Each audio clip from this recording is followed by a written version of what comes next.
Hi, welcome to GramcrackerTime. Today we're reading Chapter 12 in Charlotte's Web. It's called A Meeting, and I'll let you know when there's a picture. One evening, a few days after the writing had appeared in Charlotte's Web, the spider called a meeting of all the animals in the barn cellar. I shall begin by calling the roll. Wilbur? Here, said the pig. Gander? Here, here, here, said the gander. You sound like 3 ganders, muttered Charlotte. Why can't you just say here? Why do you have to repeat everything? It's my idiosyncrasy, replied the gander. Goose, said Charlotte. Here, here, here, said the goose. Charlotte glared at her. Goslings 1 through 7? Bee bee bee, bee bee bee, bee bee bee, bee bee bee, bee bee bee, bee bee bee, bee bee bee, said the goslings. This is getting to be quite a meeting, said Charlotte. Anybody would think we had 3 ganders, 3 geese, and 21 goslings. Sheep? Yeah, answered the sheep all together. Lambs? Yeah, answered the lambs all together. Templeton? No answer. Templeton? No answer. Well, we are all here except the rat, said Charlotte. I guess we can proceed without him. Now, all of you must have noticed what's been going on around here the last few days. The message I wrote in my web, praising Wilbur, has been received. The Zuckermans have fallen for it, and so has everybody else. Zuckerman thinks Wilbur is an unusual pig, and therefore he won't want to kill him and eat him. I dare say my trick will work, and Wilbur's life can be saved. Hooray! Cried everybody. Thank you very much, said Charlotte. Now, I called this meeting in order to get suggestions. I need new ideas for the web. People are already getting sick of reading the words some pig. If anybody can think of another message or remark, I'll be glad to weave it into the web. Any suggestions for a new slogan? How about Pig Supreme? Asked one of the lambs. No good, said Charlotte. It sounds like a rich dessert. How about terrific, terrific, terrific? Asked the goose. Cut that down to 1 terrific, and it will do very nicely, said Charlotte. I think terrific might impress Zuckerman. And here's a picture of the meeting in the barn. And you can see Charlotte up there in her web, and all of the animals down below.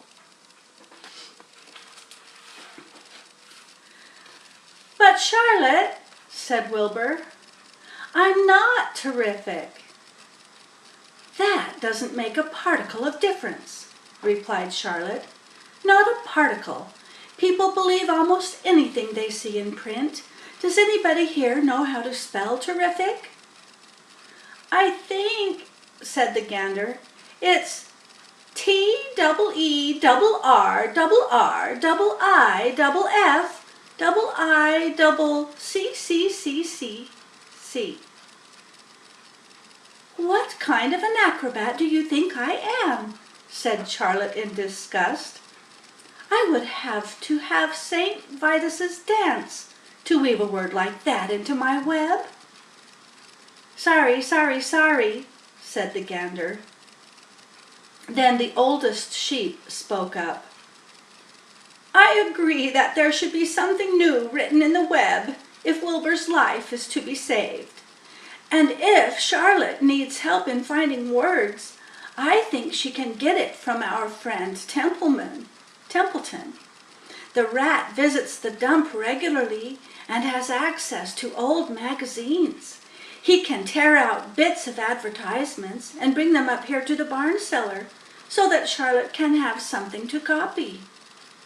"Good idea," said Charlotte. "But I'm not sure Templeton will be willing to help. You know how he is, always looking out for himself, never thinking of the other fellow." "I bet I can get him to help," said the old sheep. "I'll appeal to his baser instincts, of which he has plenty.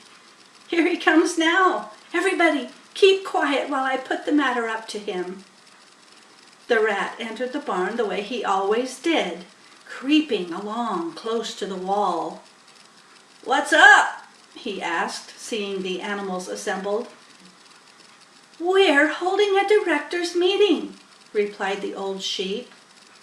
"Well, break it up," said Templeton. "Meetings bore me." And the rat began to climb a rope that hung against the wall. "Look," said the old sheep. "Next time you go to the dump, Templeman, bring back a clipping from a magazine. Charlotte needs new ideas so she can write messages in her web and save Wilbur's life." "Let him die," said the rat. "I should worry." "You'll worry all right when next winter comes," said the sheep. "You'll worry all right on a 0 morning next January when Wilbur is dead and nobody comes down here with a nice pail of warm slops to pour into the trough. Wilbur's leftover food is your chief source of supply, Templeton. You know that. Wilbur's food is your food. Therefore, Wilbur's destiny and your destiny are closely linked. If Wilbur is killed and his trough stands empty day after day, you'll grow so thin we can look right through your stomach and see objects on the other side." Templeton's whiskers quivered. Maybe you're right," he said gruffly. "I'm making a trip to the dump tomorrow afternoon. I'll bring back a magazine clipping if I can find one." "Thanks," said Charlotte. "The meeting is now adjourned. I have a busy evening ahead of me. I've got to tear my web apart and write terrific." Wilbur blushed. "But I'm not terrific, Charlotte. I'm just about average for a pig." "You're terrific as far as I'm concerned," replied Charlotte sweetly. "And that's what counts. You're my best friend and I think you're sensational. Now stop arguing and go get some sleep." The end. Thanks for coming. I love you. Bye-bye.